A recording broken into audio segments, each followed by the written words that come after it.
बिस्मिल्लाहिर्रहमानिर्रहीम, अस्सलामुअलैकुम। कैसे हैं आप सब लोग। आज कुकिंग विद डेकोर के किचन में बहुत मज़े की बड़ी यूनिक सी रेसिपी बनने जा रही है। पता नहीं क्यों मुझे इसका फ्लेवर ना एक मगज़ से सिमिलर लगता है। अभी बनाते हैं और देखते हैं कि इसका फ्लेवर आपको कैसा लगता है, फिर हम इसका नाम भी बताएंगे आपको।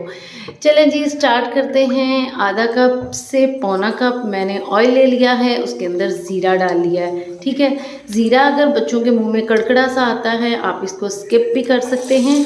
उसके साथ 3 अदद प्याज ले लिए हैं, तीनों मीडियम साइज़ के प्याज थे, बहुत इनलार्ज नहीं थे। तो इसको हमने 3-4 मिनट तक पकाना है ताकि ना इसका लुक थोड़ा ट्रांसपेरेंट सा हो जाए। ठीक है, ये ट्रांसपेरेंट सा लुक इसका आ गया है। तो अब हम इसके अंदर बाकी इंग्रेडिएंट डाल देते हैं। 2 टेबलस्पून अदरक और 1 टेबलस्पून जो है ना वो गार्लिक जाएगा, यानी लहसुन जाएगा। इसको हमने इतना भूनना है कि इसकी जो रॉ स्मेल है वो ख़त्म हो जाए, इसको ज़्यादा कलर नहीं देना। ठीक है, उसके बाद 3 टमाटोज़ हैं, ये भी नॉर्मल साइज़ के हैं और इसको आप रफली चॉप चॉप करके इसके अंदर डाल दें और इसको अच्छी तरह से मिक्स कर लें। अभी हमने जो है ना ग्रीन चिलीज़ डालनी है, वो भी 3-4 डाल लें।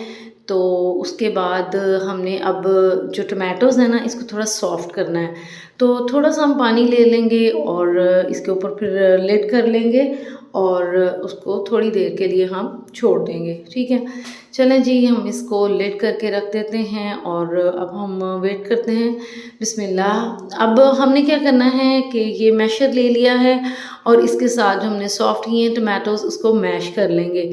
ठीक है, अगर आपके पास टाइम कम है तो आप इसको 10 सेकंड के लिए चॉपर में डाल के चॉप भी कर लें, कोई मसला नहीं है। हमें इसको मुलायम नहीं करना, हमने इसको चंकी फ्लेवर में करना है। ठीक है, इसमें मैं थोड़ा सा पानी डाला था तो इसको साथ साथ चॉप कर रही हूँ मैशर के साथ।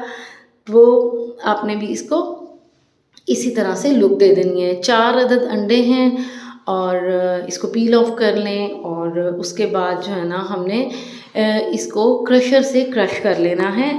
नीचे वाले छोटे साइड से करिएगा ताकि ये बिल्कुल अच्छे से हो जाए। अच्छा जी, मसाला भुन गया है। 1 teaspoon salt, 1 teaspoon red chilli powder, 1 tablespoon सूखा धनिया पाउडर भुना कुटा हुआ है, 1 टीस्पून जो ज़ीरा पाउडर है ये भी भुना कुटा हुआ है, 1 टीस्पून रेड चिली फ्लेक्स हैं और उसके साथ टर्मरिक है 1/2 टीस्पून। ठीक है, इसको अच्छी तरह से इसकी बुनाई कर लेनी है ताकि ये अच्छे से भुन जाए, क्योंकि हमारे जो पाकिस्तानी कुज़ीन है इसकी बुनाई जो है ना बहुत इम्पॉर्टेंट है। ऑयल निकलना शुरू हो गया है, अब हम इसके अंदर जो क्रश एग्स हैं वो डाल देंगे। यहाँ पर बहुत इम्पॉर्टेंट है, मतलब ये जो टाइम है ना ये इसके फ्लेवर को ना बिल्कुल इन्हेंस कर देगा अगर आप यही स्टेप्स जो है ना फॉलो करेंगे। ठीक है, इसको पहले लाइट सा भून लें 30 सेकंड के लिए। उसके बाद आपने ना आधा कप जो है ना वो पानी डाल के ना इसको पकना है। आप इसके पास ही हिलाते रहिएगा। जूं जूं इसकी यॉक जो है ना पिघलती जाएगी ना तो इसका फ्लेवर ना बढ़ता जाएगा। ठीक है, इसका यॉक का पिघलना ही ना जो इसको मगज़ी सा फ्लेवर देगा ना जो सुपर्ब लगेगा। ठीक है, उसके बाद इसको 5-7 मिनट आपने अच्छे से पकाना है। 1-2 दफ़ा पानी भी डाल लें। अब आपने 1 टीस्पून सूखी मेथी हाथों से मसल के डाल ली है। उसके बाद ग्रीन धनिया डाल दें। उसके बाद आपने जब इसको बनाना है ना आपको मज़ा आ जाना है। 1/2 टीस्पून जो है ना आपने गरम मसाला और 1/2 टीस्पून आपने काली मिर्च डालनी है और बहुत ही इसका अरोमा निकलेगा। पराठे के साथ इसको एंजॉय करें, ब्रेकफास्ट में बहुत अच्छा लगता है। इवन कि आप अपनी जो एगिटेरियंस हैं वो इसको बहुत पसंद करेंगे। चलें जी, मैं इसका अब नाम बता देंगी। इसको जो है ना अंडा घोटाला कहते हैं, जो कि इंडियंस की फेवरेट डिश है। अल्लाह हाफिज़, दुआओं में याद रखिएगा।